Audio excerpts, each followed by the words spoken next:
of Emergency Communications, Preparedness, and Response will come to order. The subcommittee is meeting today to receive testimony on FEMA's 2011 priorities and beyond, aligning the budget, mission, and vision, and I will now recognize myself for an opening statement. I would urge both myself and all my colleagues, it's my understanding from staff we might have votes coming up somewhere around the 3 o'clock hour, so if we can try and get through as much as possible, I think Mr. Fugate would appreciate that as well. Good morning. I want to welcome our witness to today's hearing, the Honorable Craig Fugate, Administrator of FEMA. I would like to thank the Administrator for working with us to reschedule this hearing. In light of some of the weather and other issues that we had here in Washington, you were very kind to work with us and to come and discuss the budget requests before us today for FEMA. My colleagues and I on this subcommittee look forward to working with you. Before we get started, I'd like to take a moment to pass along my sincerest condolences to the good people of Mississippi, including many in the Chairman's District and the neighboring states that were impacted by last weekend's tornadoes. My thoughts and prayers go out to all the families affected by the devastating storms, and we will make sure that we get them and you all the help that you absolutely need. Given the current economic environment, I was pleased to see the administration requested $10.5 billion for FEMA in full year 2011, an increase of $168 million for the full year 2010 enacted level. Over the last several months, we have witnessed the destruction caused by some of the most powerful earthquakes to hit our neighbors to the south.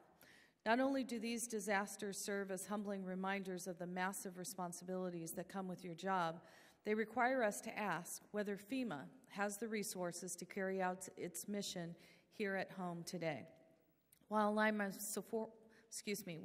supportive of the overall proposed budget increase for FEMA, I do have several concerns.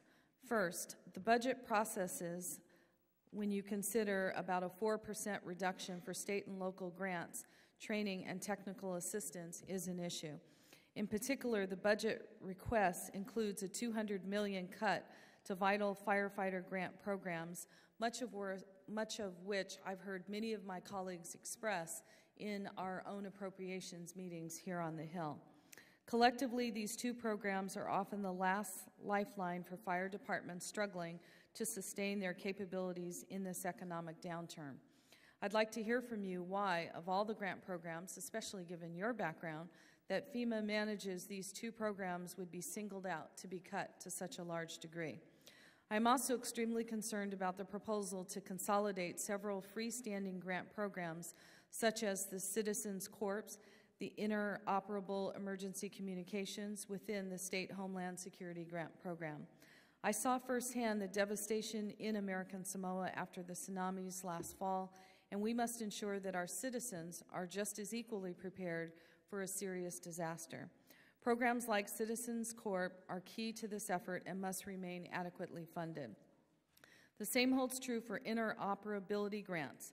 I believe lumping these grants into state Homeland Security grant programs might only dilute the amount of funding for the integration of the state and local emergency communication systems. I'm also troubled by the elimination of the separate funding for emergency operation centers. I understand that it is an eligible expense under the Emergency Management Performance Grants, but again, I'm concerned that these centers will lose critical funding by being combined. The budget is a very good indication of your vision for the upcoming year, Administrator Fugate, but we also know you have taken many other steps in your first year to build a stronger FEMA for years to come. I was pleased to review your administrator's intent for fiscal year 2012 and 2016. I think it speaks to your background and you knowing what's really needed in this organization. This document outlines critical FEMA priorities such as community resilience and performance metrics. But the overarching principle of the administrator's intent memo is the regional office empowerment. I support this overall strategy. However, questions do remain about how FEMA intends to provide the regions with the resources necessary to fulfill their duties, especially in light of that you didn't request any additional FTEs for this section. The subcommittee did not get a lot of answers from FEMA last month, so I hope it is something you can address today. I also know your vision for FEMA includes a shift away from government-centric disaster management to a more multi-sector collaborative approach. While there is certainly some strengths in this strategy, I caution that FEMA must not shy away from its leadership role in disaster management. For instance, I was very disappointed that FEMA's role was not more clearly defined in the draft National Disaster Recovery Framework, and I expect that the final version to emphasize FEMA's leadership capacity. As we approach your one-year anniversary as administrator, and I think you should be happy you got through being appointed before some of the other folks are still waiting, I believe FEMA has a long way to go under your leadership, but I'm sure you will agree that that work is doable that lies ahead. The recent $3.9 million contract to Partnership for Temporary Housing to build only anywhere between 8 and 15 homes in American Samoa is just one example of the challenges that I expect you to address immediately. This contract is not justified, in my opinion, and there must be accountability starting from the top. I look forward to hearing how you will address this matter and my concerns with the budget. Thank you again for being here today, and I also want to give a good kudos to our staff who's done an amazing job preparing for this. With that, I'd now like to recognize the ranking member of the Subcommittee on Emergency Communications, Preparedness and Response, the gentleman from Alabama, Mr. Rogers, for his opening statement. I'd like to thank the chairwoman for holding the hearing, and I want to thank Administrator Fugate for his time and being here and your preparation.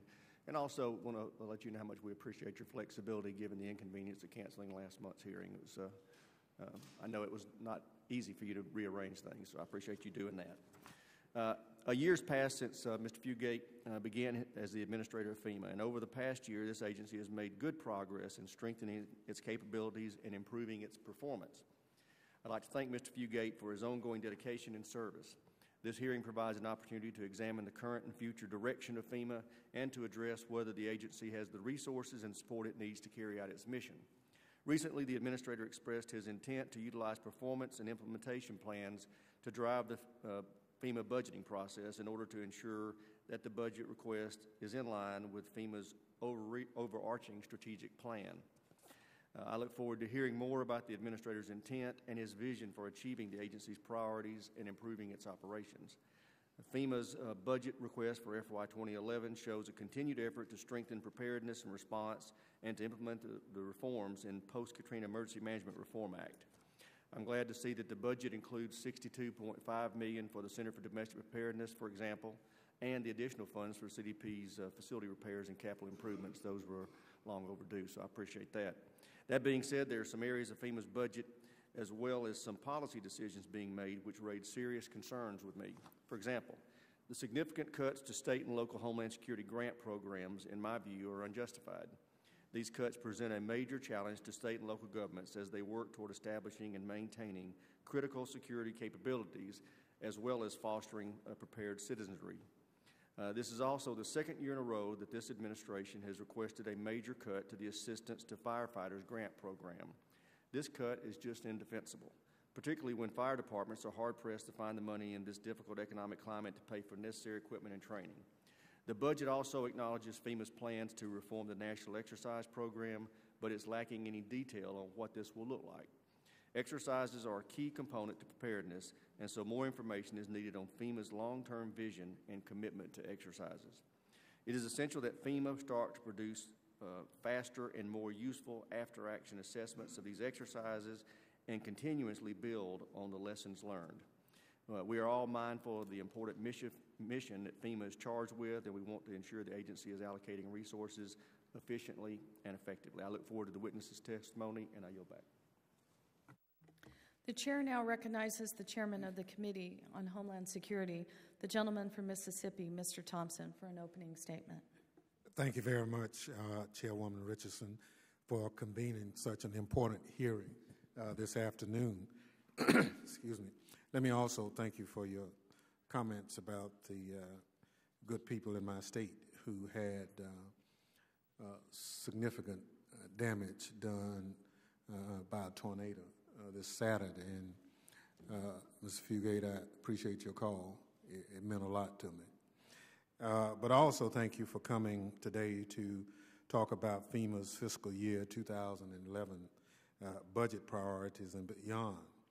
You bring a wealth of on-the-ground emergency management experience to FEMA, which is critically important to understanding the needs of first responders and communities. Let me also add that there are many demands on FEMA's scarce resources. Many of these demands can be matter of life and death to Americans who live in every corner of the country. On Saturday, as I indicated, I saw firsthand devastation caused by a string of tornadoes. Scores of my constituents will need the help of your agency, and I look forward to your leadership. I believe this budget request reflects your vast experience, and I'm pleased to see that FEMA received more than a 2% increase in net discretionary spending. With roughly $10.5 billion in total budget authority, FEMA should be able to adequately carry out its mission. I was particularly pleased to see the $23 million request for the regional facility construction. I know these funds will help you carry out your vision for empowering the regions. However, these new facilities will provide little benefit if FEMA does not have strong policies in place or adequate staff with the right expertise. Last month, I was dismayed to learn that FEMA still does not have a robust 5-year human capital plan. I urge you to complete that strategic plan and send it to this committee as soon as possible. Despite the overall increase in FEMA's budget, I do have serious concern about some of your vital programs. Like the chairwoman, I'm concerned about cuts to the firefighter grants and the consolidation of several freestanding grants into the State Homeland Security Grants Program. I'm also, matter of fact, alarmed at the 14% cut in the Urban Search and Rescue program. We saw several examples of this team performing heroically in Haiti, and they deserve our nation's support. In addition to this request, the administration is asking $5.1 billion in supplemental funding to the Disaster Relief Fund. These monies will be used to fund previous disasters, including very valuable arbitration claims from Hurricane Katrina, and I urge the Senate to move quickly to restore these vital funds. As the committee will remember, we passed H.R. 4899 in the House just before the Easter recess. Mr. Fugate, there are a number of issues outstanding. One that concerns me greatly is that we have failed to close out nearly 800 disasters in FEMA since 1989, and I understand that there's some $16 billion attached to those closeout figures because we've not closed them out.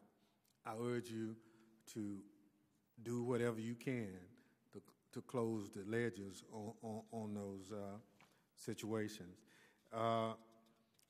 In today's paper, we have the Next Gen contract, which is in itself a real problem.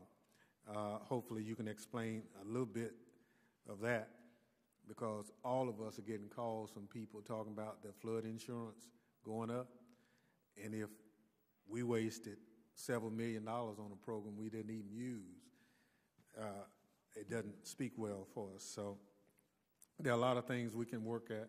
I know the chairwoman is interested in the Samoan housing situation. I look forward to getting the information on that. I'm not certain that we can afford a $400,000 3-bedroom house. I just think that's a bit much, and hopefully you can provide us the explanation we need to say what the real costs are. And if that's the cost, then perhaps we need to do something else. I just don't think we can justify those kind of numbers in this day and time. Now I yield back, Madam Chair. Other members of the subcommittee are reminded that under the committee rules, opening statements may be submitted for the record. I welcome our sole witness today, the Honorable Craig Fugate, the Administrator of FEMA. Mr. Fugate began serving in the position as Administrator of FEMA in May of 2009. Prior to coming to FEMA, Mr. Fugate served as Director of the Florida Division of Emergency Management. Mr. Fugate began his emergency management career as a volunteer firefighter and emergency paramedic and spent 10 years as the emergency manager for this county. We thank the Administrator, not this one, Alachua County. We thank the Administrator for his service and for being with us today.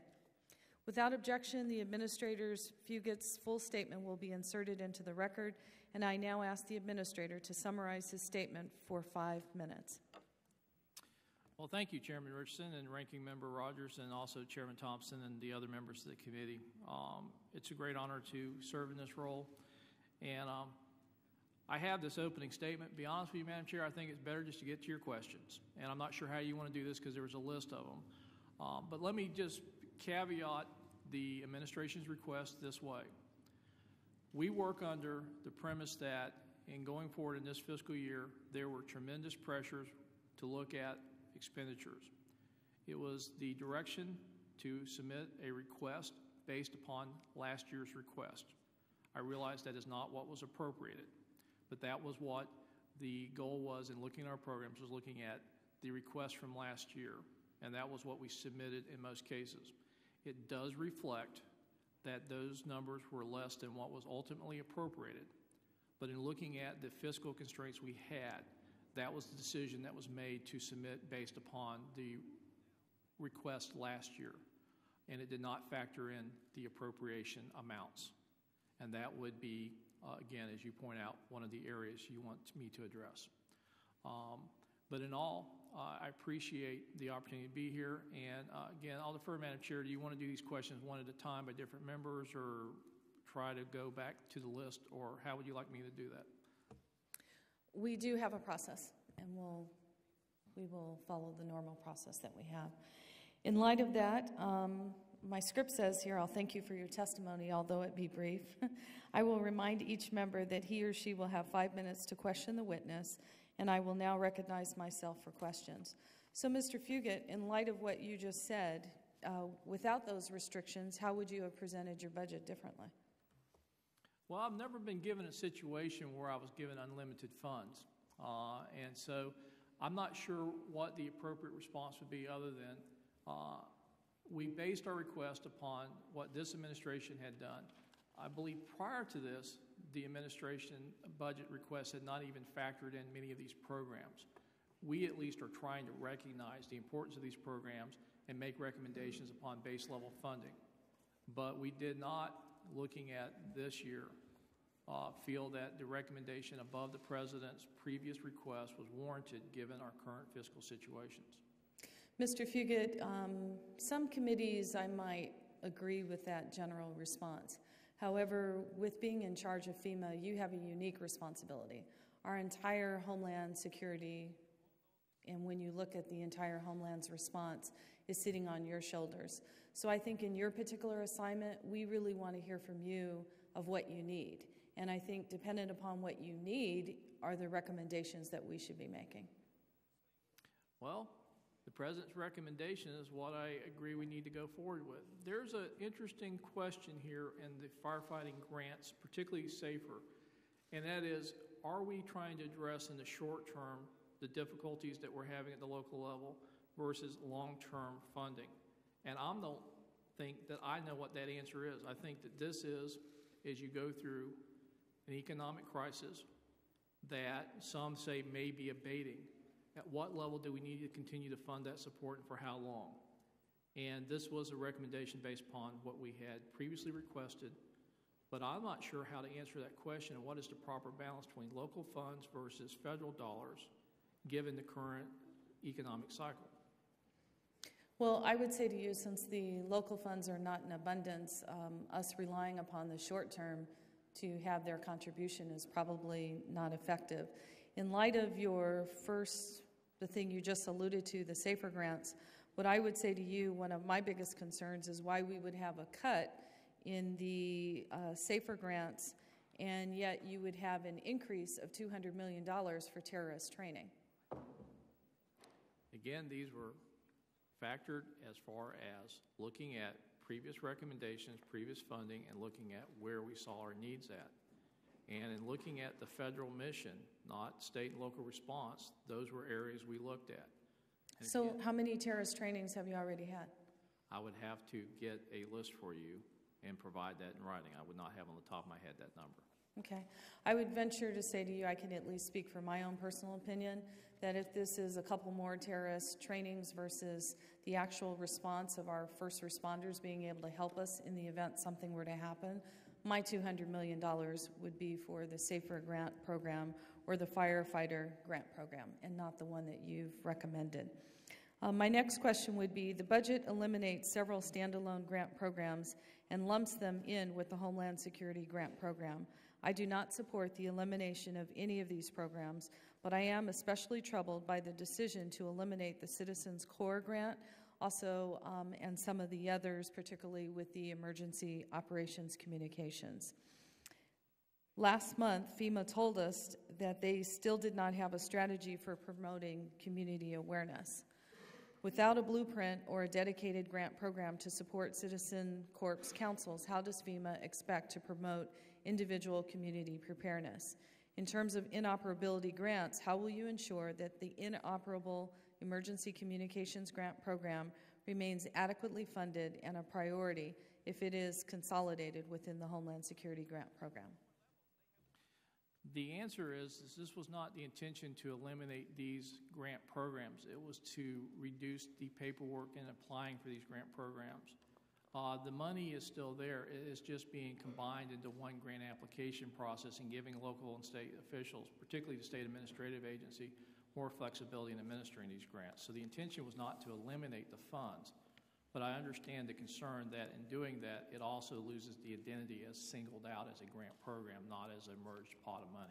So are you prepared to commit that the current funds that those various grant programs had, that they will remained in the new consolidated program? For example, I think the inoperable was 50 to 60 million. Are you prepared to commit that those funds stay allocated in those sections?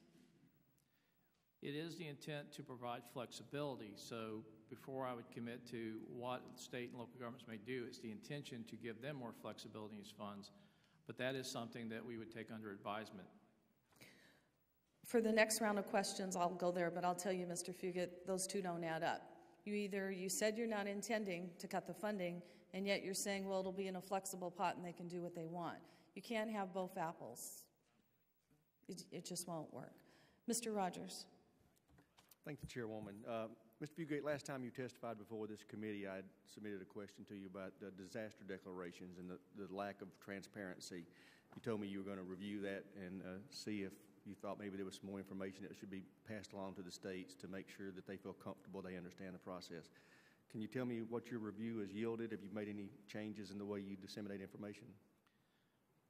That one turns out that in doing it, we've been doing more briefings. We brought in declaration folks to sit down with states and go over the process. But I think part of the challenge we've had and some of the requests that we've received from states is their information, as we demonstrated one time, we had to go back and get more information, and that sometimes slows down the process. Ultimately, we make a recommendation. That recommendation is then something the President acts on, and then at the end of that process, we can then release the information. We have a responsibility after so many days after that to report back to Congress. But in doing that, it is, I think, still, for the state perspective, a lot of questions. We are currently working with White House staff to try to clarify some of that, but it is a work in progress. And it is, in my opinion, it's moving the direction we want to go to, but we're not there yet. Do you have a timeline that you think you will have resolved these problems? Well, I think in the area of individual assistance, this is one area we're working with the White House on, because in declarations requiring that there is no threshold, but you have to demonstrate how much of an impact that has that would exceed the capability of state and local governments to manage. We have examples in the CFR, but they don't always correlate into clear delineations of what would be the threshold, since there is no set threshold. It's actually prohibited under the Stafford Act to have an arbitrary number as a determining threshold for individual assistance. So we're looking at how do we clarify what are the factors that we are looking at, such as the impacts, incomes, unemployment, disadvantaged community, uninsured losses, as giving a better understanding of what reasonably you could expect if you were making that request. On the state side, when I was a state director, it's pretty difficult to know what is the exact threshold for individual assistance. Public assistance tends to be more driven by the type of damage. Was it eligible and did it exceed the capability of state and local governments? But individual assistance is much more difficult to quantify. Well, I understand it's complicated. I'm really more interested in knowing when you think you will have resolved these problems and have, some clear resolution with the states. Will it be 6 months from now, a year from now, 3 months? Probably on individual assistance, we're looking at when the next, depends upon the conversations we're currently having with the states and also working back with the White House. But I think that will be the first one that will have additional guidance, and that may be as early as 3 months to 6 months. Public assistance, I think we're still looking at is, will probably come up in some questions. Snow policy in other areas we're having to look at again after this recent round of snow events, so that may take longer. Okay. I want to talk to you about the Center for Domestic Preparedness. Last week we had weapons of mass destruction commissioners in here testifying about their review. And one of the things they emphasized was that it is very likely that we're going to have a WMD attack in this country by 2013. In light of that prediction, is there something that you're doing to be proactive in that field to prepare for the consequences of attacks such as that? Yes, sir. We put more emphasis on our weapons of mass destruction activities at the headquarters level and also at the region levels. And part of this goes back to an area that has been pointed out in these reports is how do we do public preparedness and public messaging? And that's an area that we're looking at now based upon those reports. We've done more exercises. We're doing more training. We have teams that are part of multi-agency, federal agency teams that would respond in the event of this threat. Many of those teams go through the Center of Domestic Preparedness for their training. Well, I'm glad you mentioned that because you're right. I'm wondering what we can do to expand that. But more importantly, as you know, I represent a very rural congressional district. We have some mobile training that can go out to these rural first responders. Can you do something to enhance that role at the CDP? I'll take that back to Tim Manning, the administrator over those areas, and ask him to take a look at that and report back. Great. Thank you. And I yield back. Chairman Thompson. Thank you very much, Madam Chairman. Mr. Fugate, I've referenced the Next Gen contract.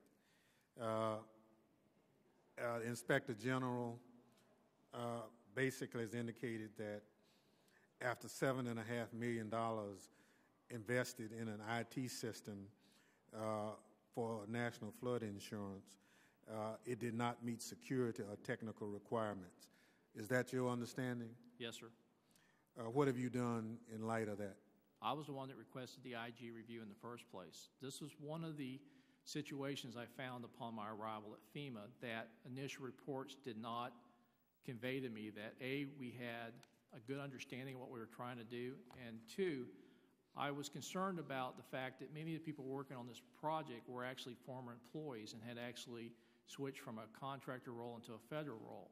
I felt at that point that any attempt on our part to determine what had happened would not be credible, and I requested the IG to come in and do that audit. The other thing that I found at that time was we did not have strong internal management controls for these types of projects and had no oversight from our chief financial officer, our chief procurement officer, or our IT infrastructure, which you would have thought would have been a natural fit for a project of this size within the mitigation directorate. We are taking all of the IG findings seriously. We're in the process of implementing them, and we are going to probably at this point move that project from underneath the mitigation staff, which do not have the IT or technical background for managing that type of system, and have our management directorate with the IT oversight to manage this project. Can you briefly tell us whether or not the ethical conflicts that the IG raised in the report, whether or not you will take action, have taken action?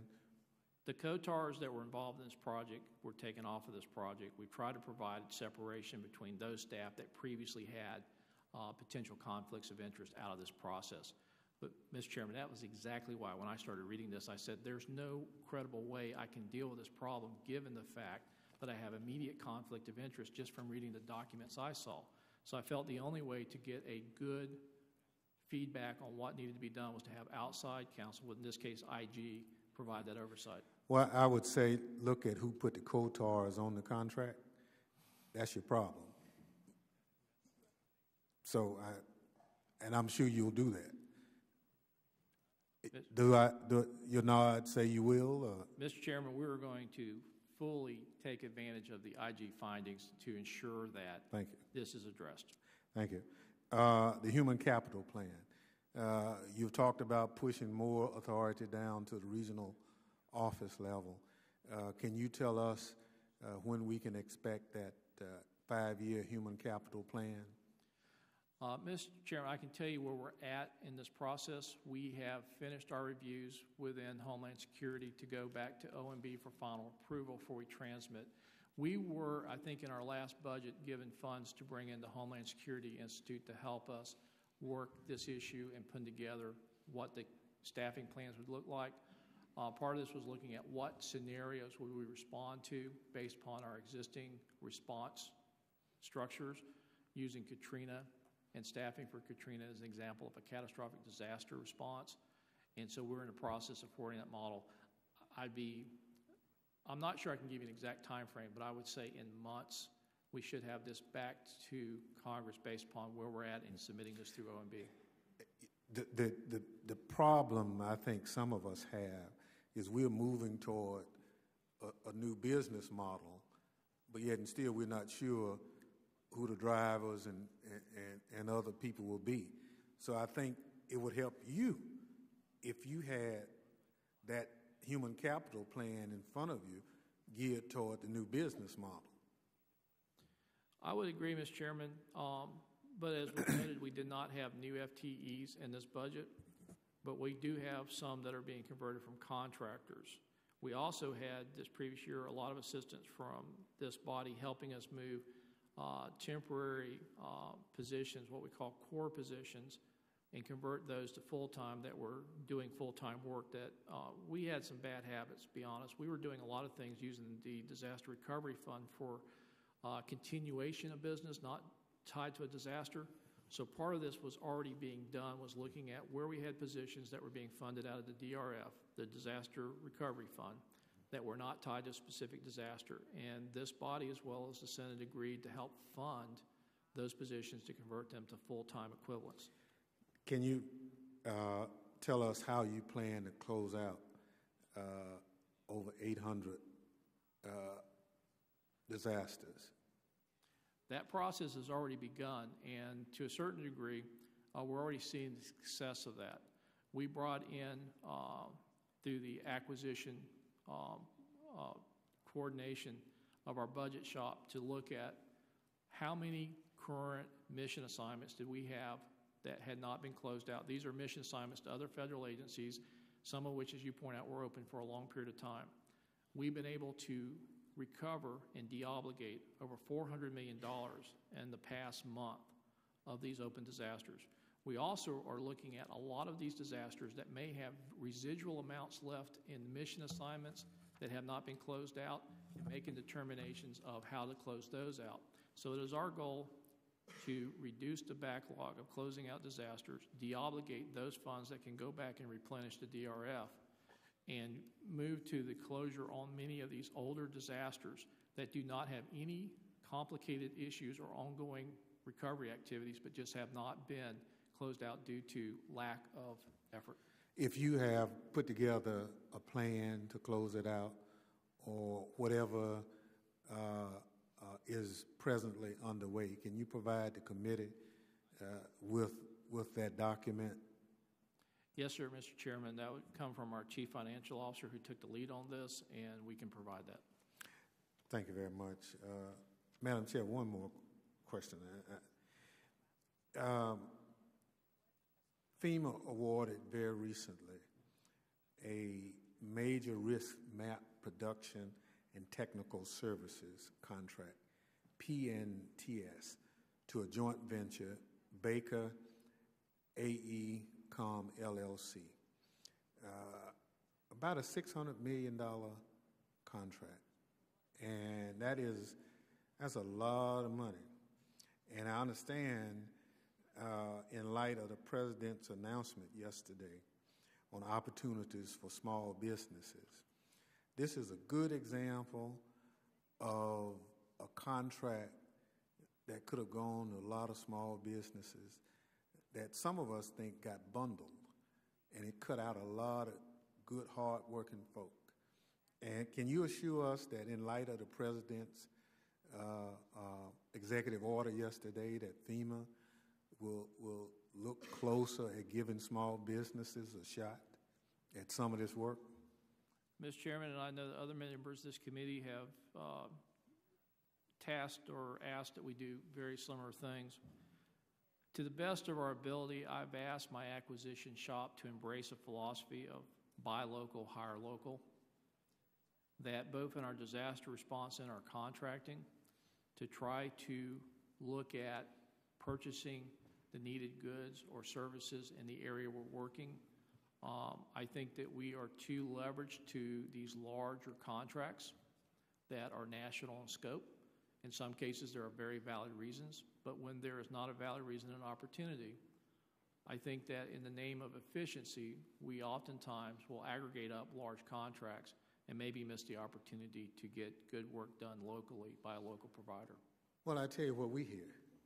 If the person gets paid for managing one contract, why should he go out and put 8 or 10 on the street? And we pay him the same thing. Now, that's how we end up with a $600 million contract, because you have one contract. And I think it's the mindset that we have to change within our agencies to look at the backbone of this country is small businesses.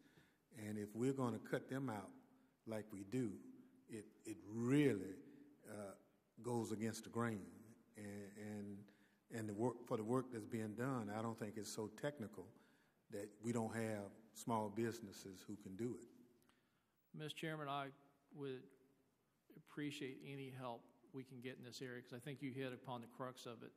We've looked for efficiencies in doing our contracting for so long, trying to change that dynamic and look at contracting so that it is more based upon where we're doing the work, and getting to the issue of, is it always in the best interest of the country to have the most efficient administration of the grant, or provide opportunity for smaller businesses that would not normally be competitive on a national level? Thank you. Thank you for being so patient, Madam Chair. I yield back. The chair now recognizes other members for questions they may wish to ask the witness. In accordance with our committee rules and practices, I will recognize members who were present at the start of the hearing based on seniority on the subcommittee, alternating between the majority and minority. Those members coming in later will be recognized in the order of their arrival. The chair now recognizes for 5 minutes the gentleman from Louisiana, Mr. Gao. Thank you very much, Madam Chairwoman. Administrator Fugate, I'm one of the few members who probably praise FEMA every time I see the group working in the New Orleans area. I believe that you have assembled a very responsible, a very competent team in the 2nd District, and we've made great strides in the past year and a half in dealing with the many recovery issues that we have down there. But I still have one very serious concern with respect to FEMA in regards to the community disaster loans. Before FEMA issued the regulations, you all requested comments, and we held a roundtable in which we gathered comments and submitted them to FEMA.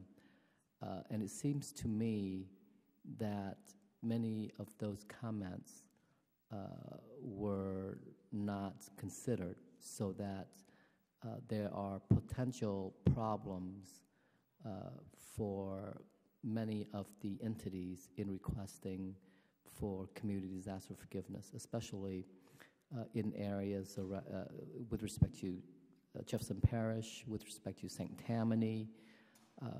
I spoke to, for instance, Sheriff Newell Norman of Jefferson Parish, who conveyed to me that his concern with respect to the 3-year requirements,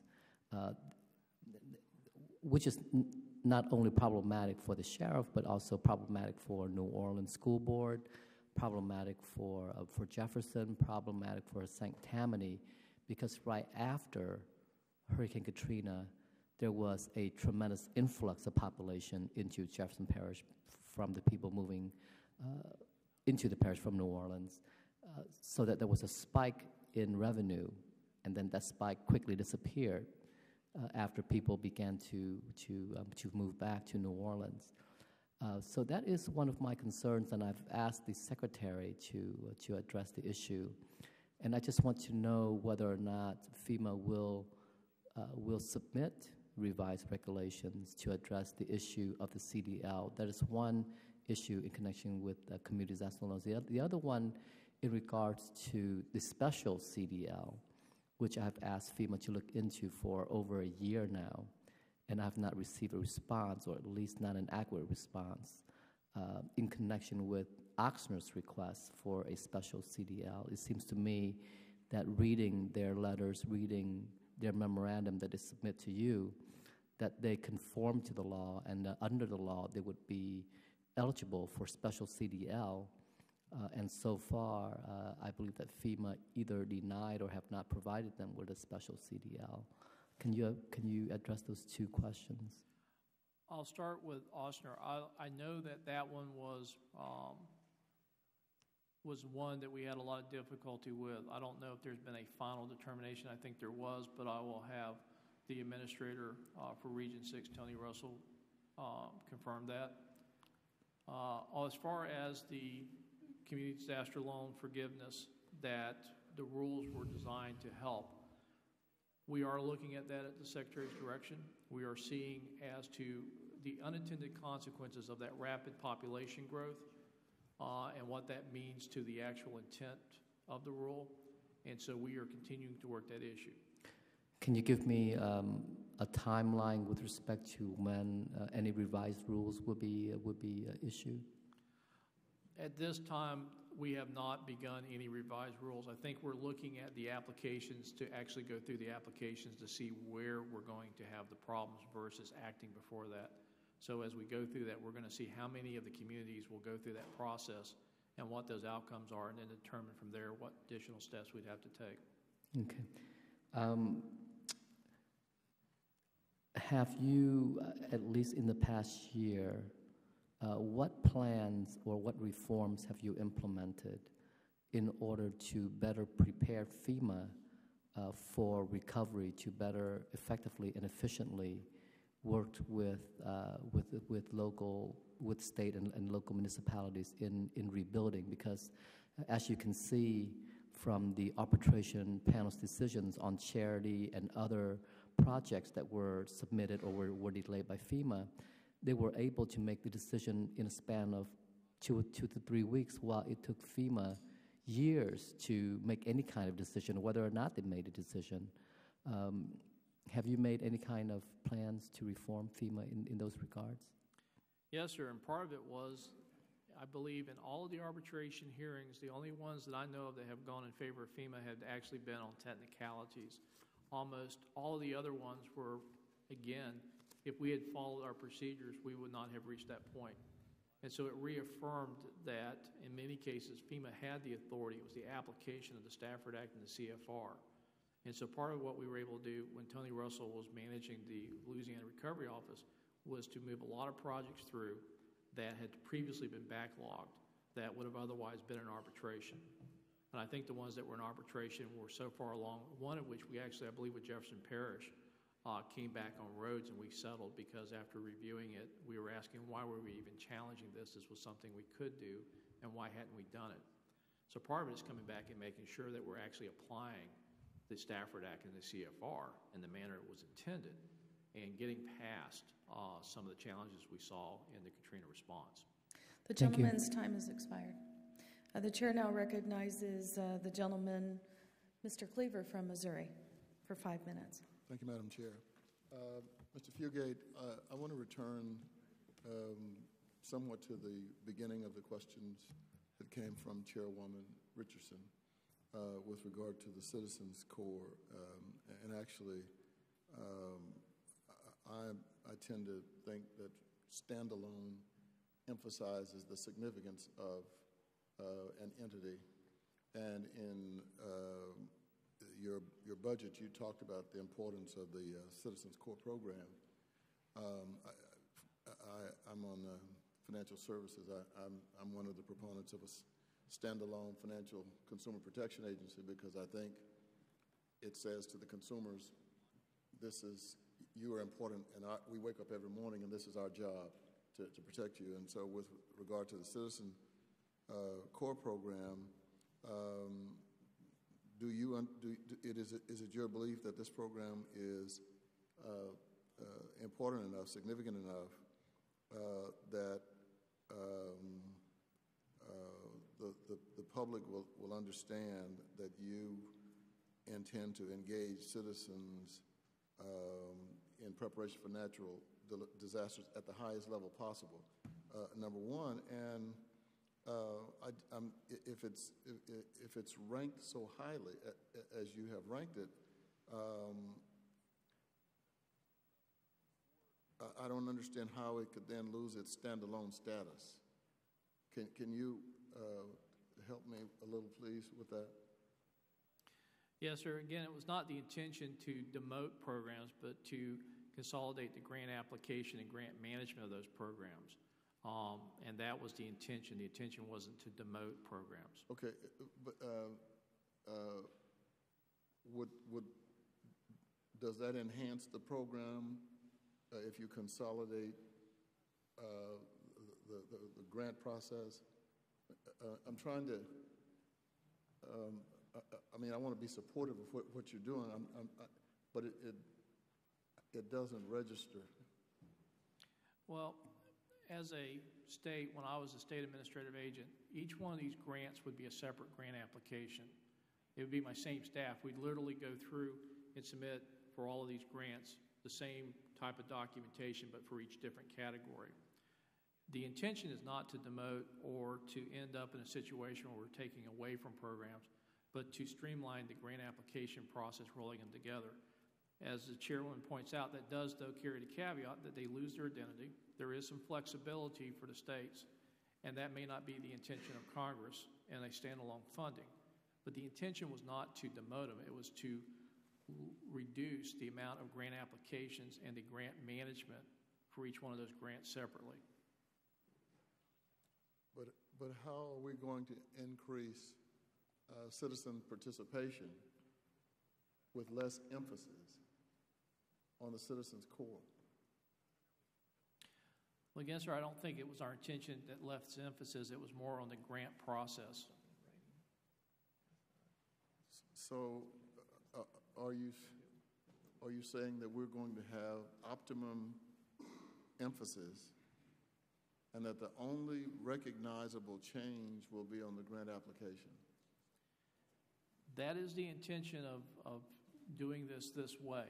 It was not my intention that we would somehow not put emphasis on these programs. I'm sorry. I didn't mean to cut you off. Can you understand, how this may not come across that it is as important as it once was? Absolutely. Having been on the other side, I've also shared concerns when programs were merged together. Would the grant guidance equally describe the programs that were being merged, and would they continue their role? It's a balancing act. And again, it is a recommendation to reduce the number of grant applications. but it's also, as you were pointing out, a balancing act between the intent of the program and the funds, and not losing that clarity and trying to combine the grant application process. Okay.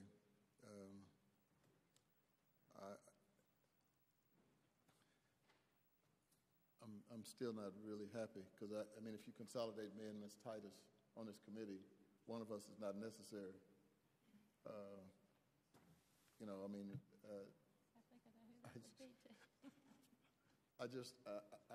my fear is that this program is maybe unintentionally de-emphasized, and maybe we can talk about this later.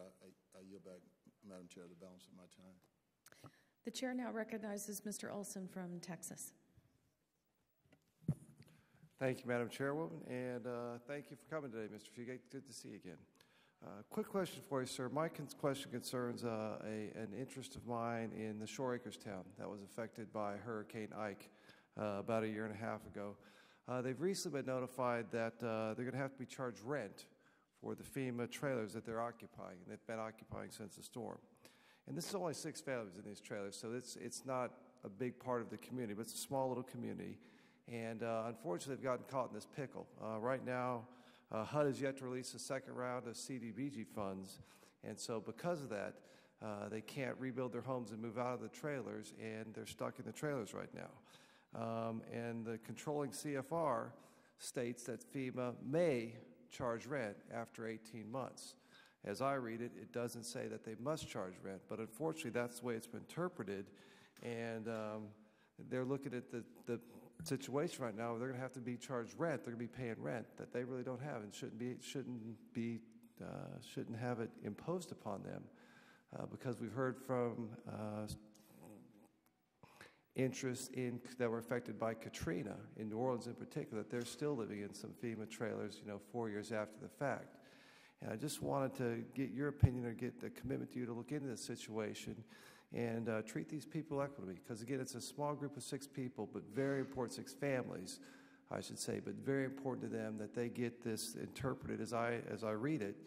FEMA may charge for rent, but, again, what we're hearing from the people within in the region, that they must charge rent. And, again, any help I can get to alleviate this financial burden until they get the CDBG funds, I'd greatly appreciate that. I'll ask staff to work with your staff. The intention is to begin after a certain time frame, start moving to a rent-based process. And as you point out, that is something we did. But I'll ask staff to work back with you on this particular case with these 6 families. Great. I thank you very much for that commitment. I ask you to expedite that to the greatest extent you can, because their rent is going to be due next week, from what I understand, and they've gone through a lot. We don't need to pose an additional financial burden on them, especially when other people in the country are getting a deal that they're not getting. And thank you very much. I yield back the balance of my time, Madam Chairwoman. The chair now recognizes for 5 minutes the gentleman from New Jersey, Mr. Pascrell. Thank you. Mr. Fugate, before I get to the main subject of my questions today on contracting, I need to respond to a couple of the answers that you provided the chair as well as the ranking member on the fire grants and the SAFER grants. Your response was to the latter that this could be in response since the economy is getting better. The SAFER Act was enacted before the recession. The 9/11 legislation, the Fire Act became law before 9/11. So when we look at how many applications, because I'm very familiar with both of these, I wrote both of them. Now, if you understand how many applications, and I know you do, come in for both of those, we can only fund a small percentage. Unless I was to conclude that there is a huge charade going on in our fire departments about what they really need. But knowing quite well what the needs were, what was requested back in the year 2000, I can assure you that these are very concrete needs, and the administration does not know what it's talking about. I don't know how else I can say it. Understood. Now, I want to say this about FEMA. We just had a pretty big disaster up in my neck of the woods in North Jersey. We suffered the worst flooding we've had in God knows when. The President made an expedited declaration. We thank him for that on April the 2nd, which will allow the victims to make claims for federal aid. I want to express my sincere appreciation to you and to the team that came into our areas. I was with them. I walked the streets. And they were professional. And you know, when people say nice things about the federal government now, you take note, because you don't hear it too frequently, Mr. Fugate. Correct? Yes, sir.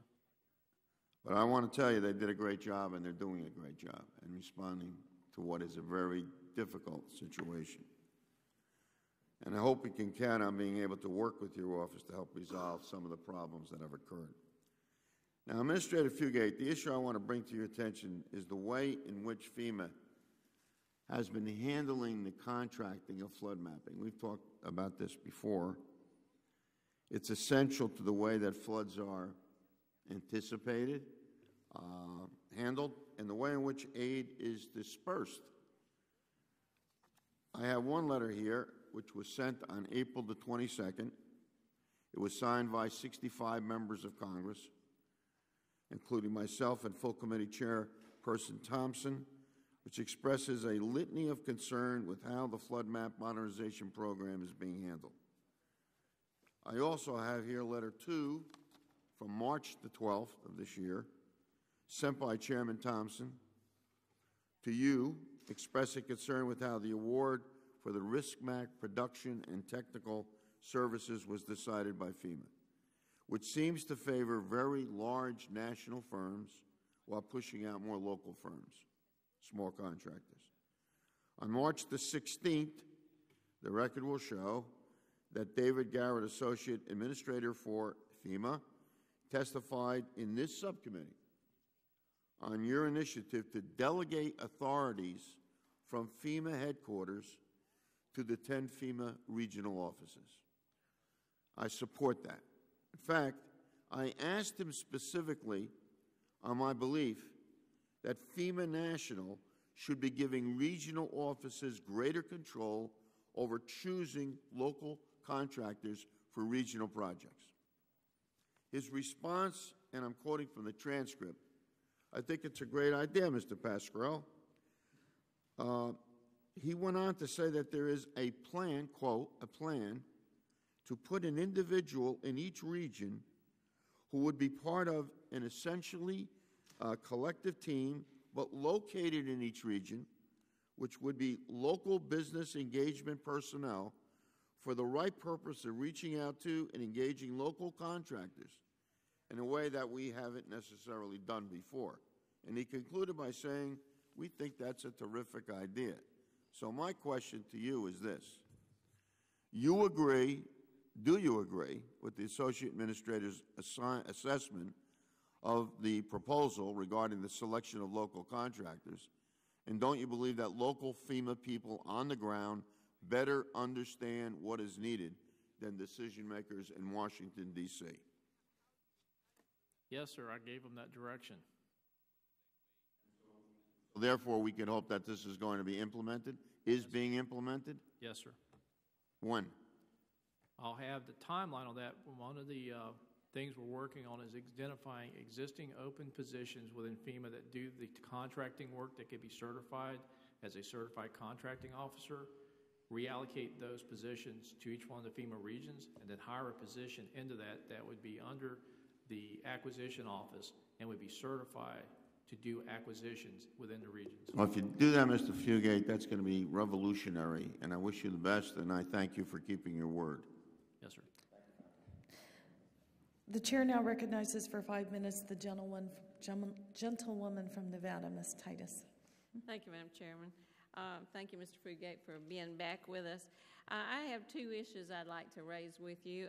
One is at last year's budget hearing, I brought up the point that the massive size of Regional 9, which is where Nevada fits, causes some problems. Not only is it so large, but it's also very diverse.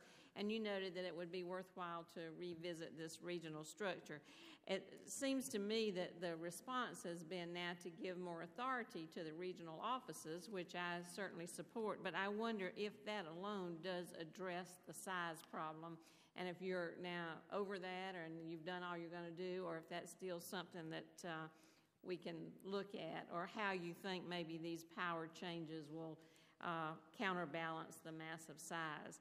And then the second thing I would ask you to address is that this year's national level exercise was scheduled to be conducted in Las Vegas, and it was canceled for a lot of reasons, both political and policy. I wrote to the secretary at the time to voice some of the concerns of my constituents. You know, many leaders in the tourism industry just didn't think the timing was quite right when we were trying to get that industry back up on its feet to have something that was going to kind of be billed as DHS prepares for a nuclear attack on the Las Vegas Strip. So it was moved, but I wonder if as you look at having these tests in the future, which I think are very valuable, we've got to be sure our communities are protected. If you learned anything about what happened last year about dealing with unintended consequences and how you plan to incorporate what you learned into future plans for these tests. Well, ma'am, I'll go to the first question, which was on the regions. That's actually something that we're addressing within DHS as part of our bottom-up review process. And so rather than FEMA look at this individually, we are looking across all of the DHS components. Many of our regions are based upon our mission with the Coast Guard and Customs and Borders. Others are geographical regions that were established previously. FEMA's regions were established in 1979 when FEMA was formed. So we are looking at two issues. One is, can we realign regions within DHS? The second thing we're looking at is, if we cannot do that, can we align any of the headquarter elements? So we're not going to address this as a FEMA-specific issue, but as part of the bottom-up review within DHS, and take a look at our regional structures and looking at that across all of the DHS components. As far as the national level exercise, not only was it the change in venue, but it was also the scope and the intention of these exercises.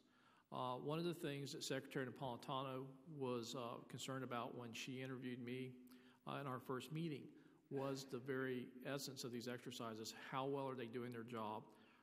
After action reports that take too long to get into the hands of the participants, and also what was the objective of these exercises? Was it just to do everything's going to happen, or are we really trying to test the system?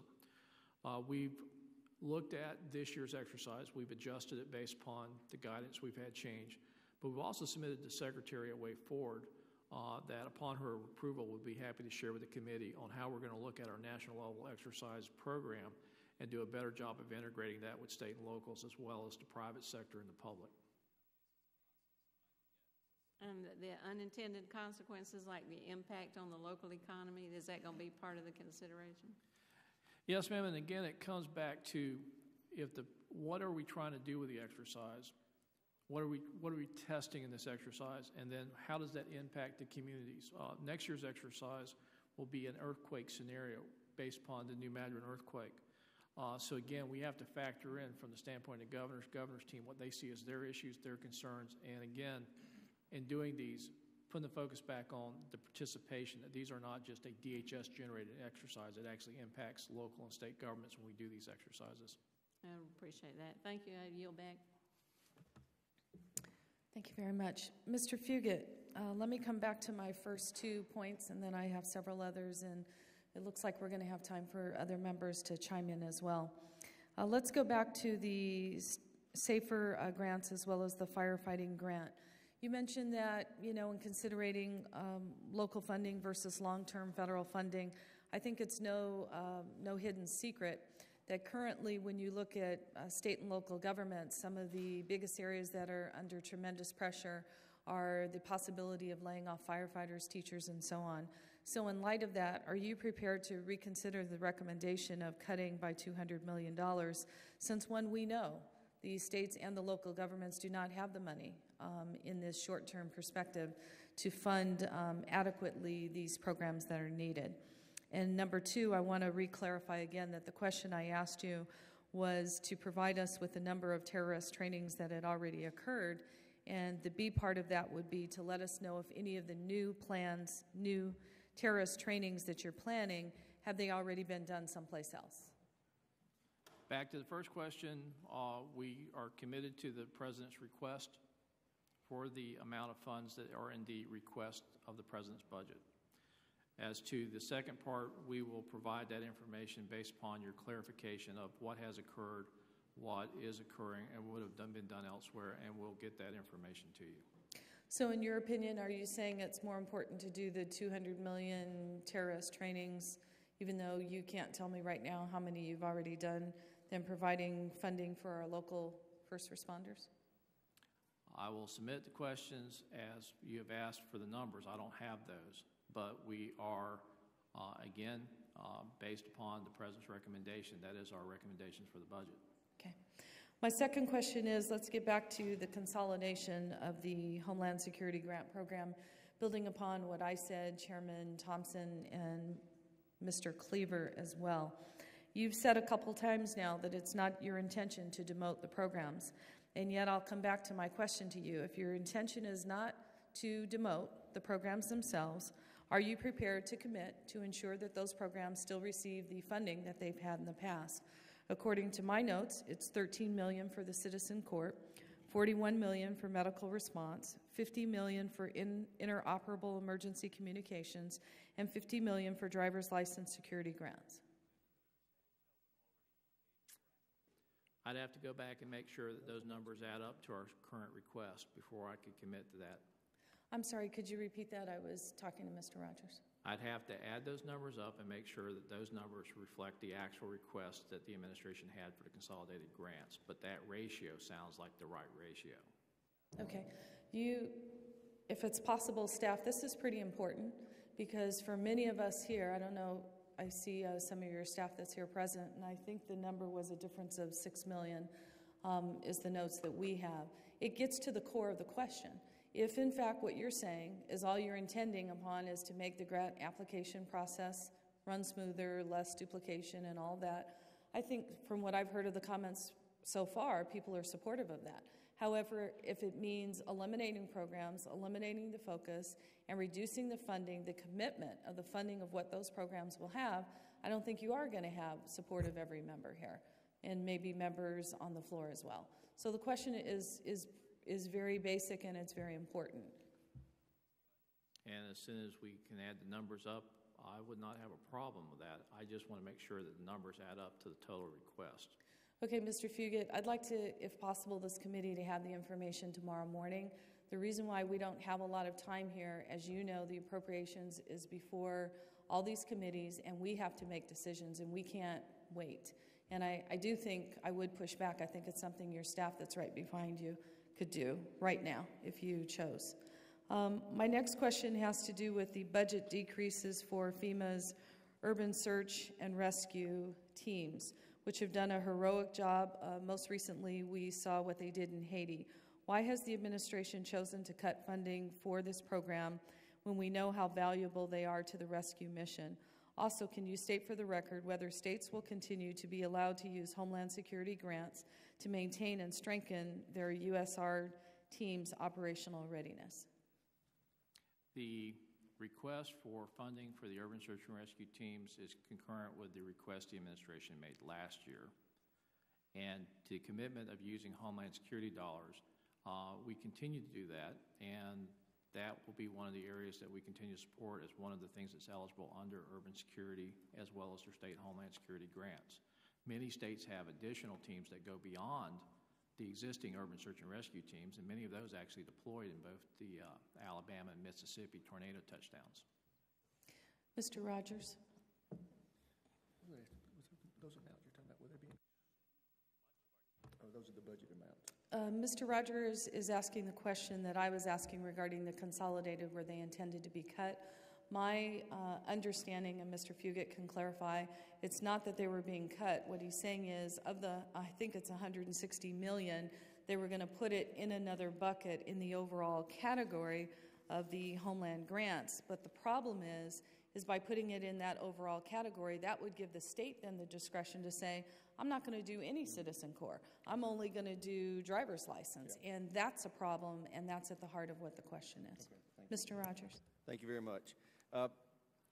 In looking at your written testimony, Mr. Fugate, you talk a lot about the important role that individuals play in disasters, and I fully agree with that. However, it's difficult to see how your budget actually prioritizes individual preparedness. The READY campaign budget is cut and only requests 3 FTEs. The Citizen Corps grant program is eliminated, and FEMA hasn't developed a workable strategy for community preparedness. How do you recognize those shortfalls with your number one objective? Again, working within the budget that we have and looking at what we're requesting, we're trying to work in a fiscally austere environment and make recommendations based upon where we need to invest our dollars. And the investment strategy is not always going to reflect putting money in all these programs. We have to make some decisions about where we're going to make targeted reductions. Unfortunately, that was what we faced this year. Let me ask this then. What can you point to as a great illustration of how you are putting money in individual preparedness? In the overall budget, that's not going to show up. We put our money this year for the first time in our infrastructure for the federal facilities that were not being maintained and we didn't have growth in. So individual preparedness is no longer your number one stated goal? No, sir. Okay. How can we help with that? I want to help you get to your number one stated goal. What could this committee do to help you? The chairwoman's already talked to you about her desire to do it. I want to do the same. Again, I seek your guidance on the grant programs. If it is the intention that the consolidation reduces visibility and you keep it in individual funding pots, that is certainly something that this committee could recommend. We will administer it as it is appropriated. Okay. But I understand the desire to keep funds available and to be able to track what dollars are going where.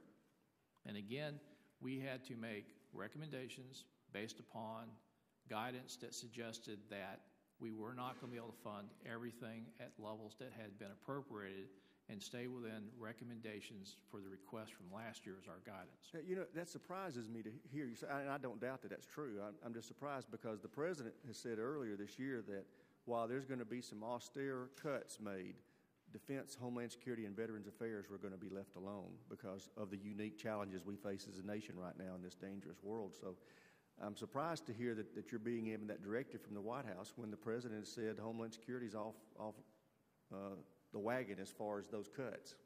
Well, considering where my counterparts are at the state level, I think we were very fortunate and we're very much appreciative of the recommendations that we did get to go forward with.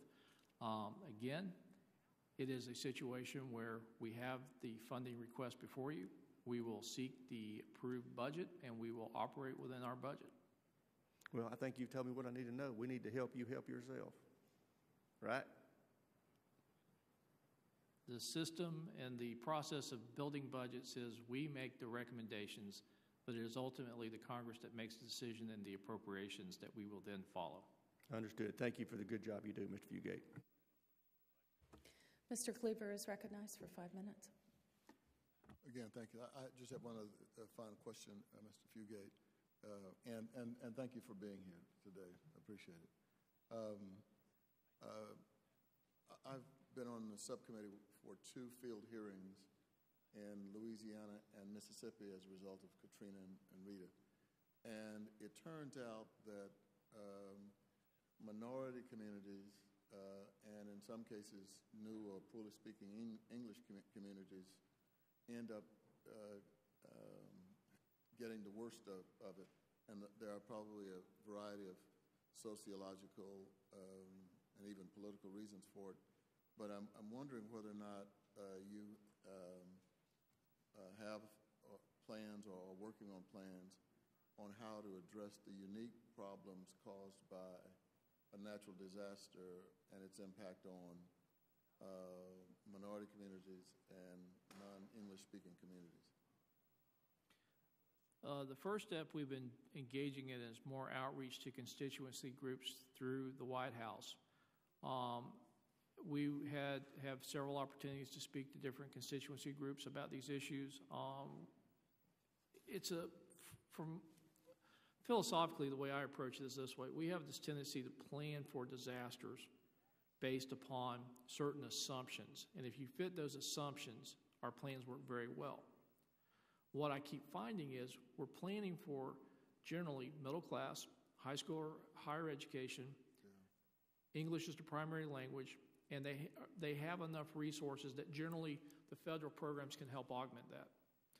But that's not the targeted population that we're most concerned about. Our most vulnerable citizens tend to be those that have the fewer resources.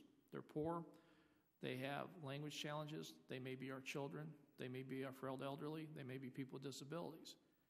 And so in doing our planning, what we have historically done is after a disaster, we'll write an annex to our plan to deal with that at-risk population.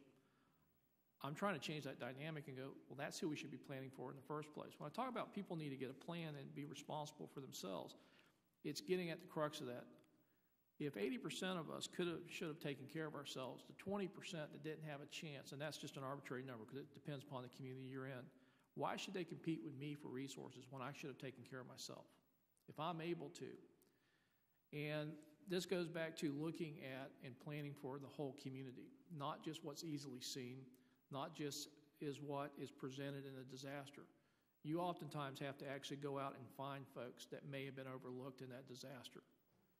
But if I'm in a situation where working with state and local governments, so many people who didn't get ready in the first place are now competing with that population, it's very difficult to get to them in time.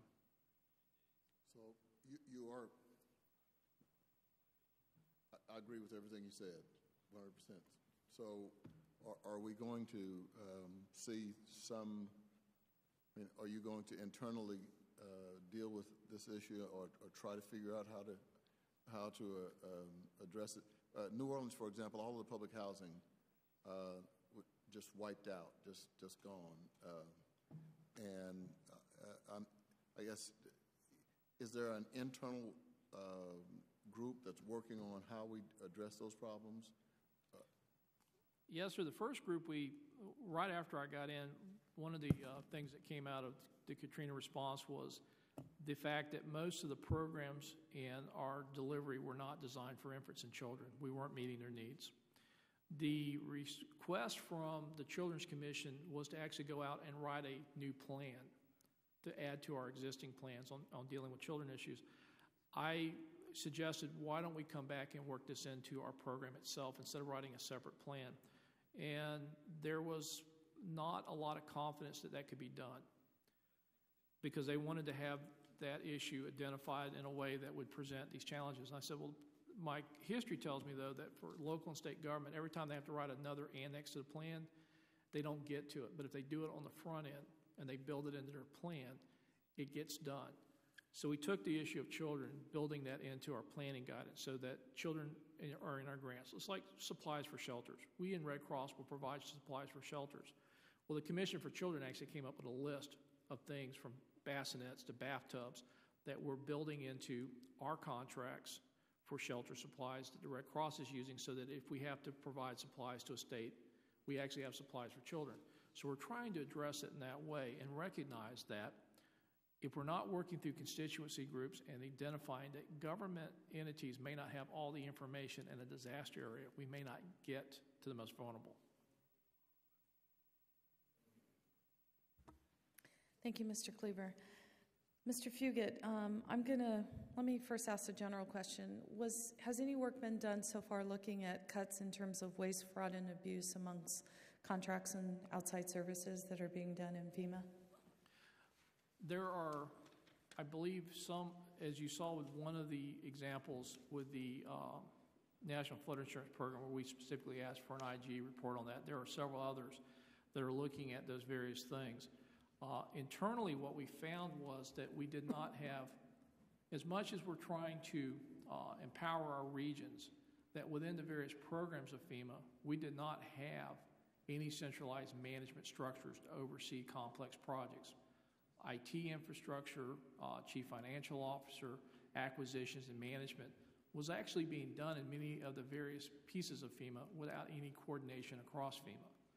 So we took the recommendations from the IG, and one of the steps we took was to form at FEMA headquarters a management council that has responsibility for overseeing projects of a certain size to eliminate, one, duplication within FEMA, but also to make sure that they had the right institutional controls, whether they be fiscal, whether they be IT, and that they conform to federal regulations and DHS policy and guidance.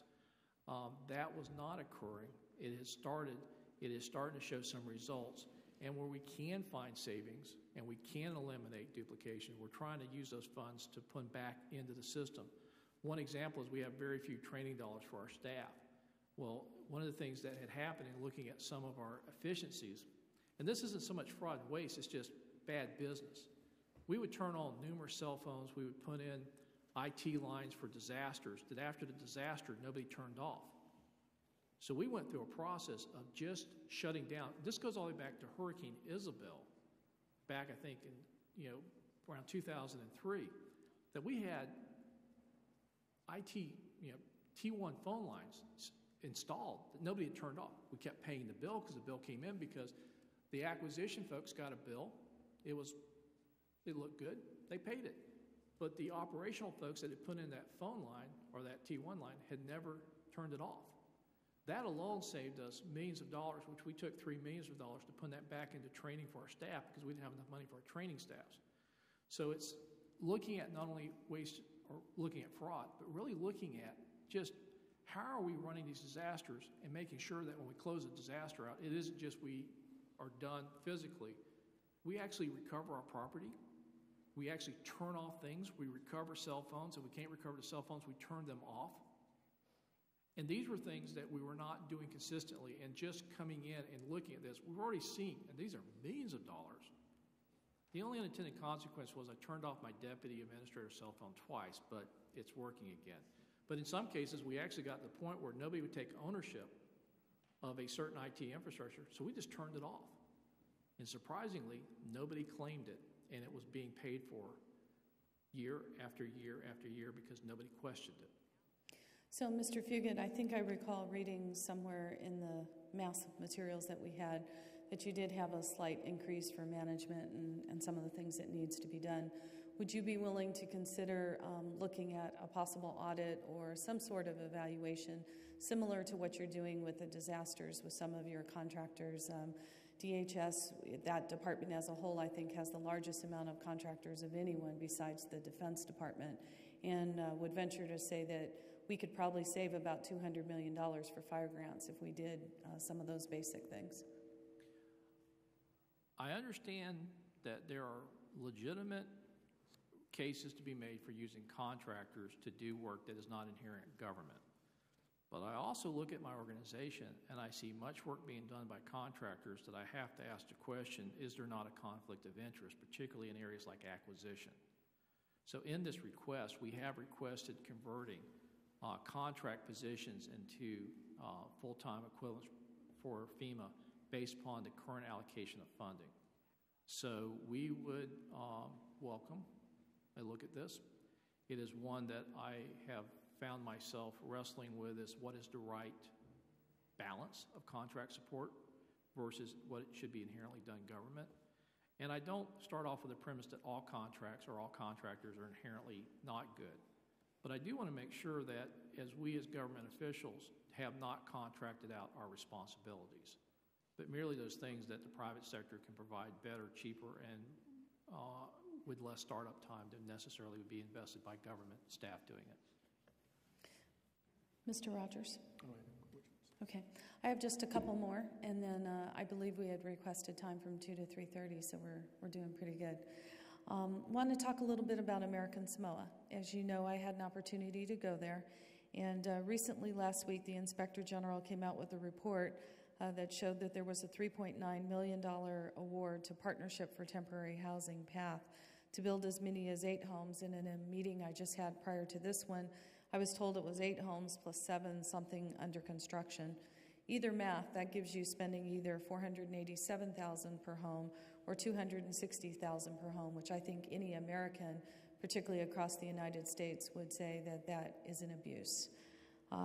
Can you discuss past experience in building single-family homes and why we could not find a suitable, more appropriate contractor? Prior to awarding the contract, what type of due diligence did FEMA perform to determine exactly what it would cost to rebuild homes in American Samoa?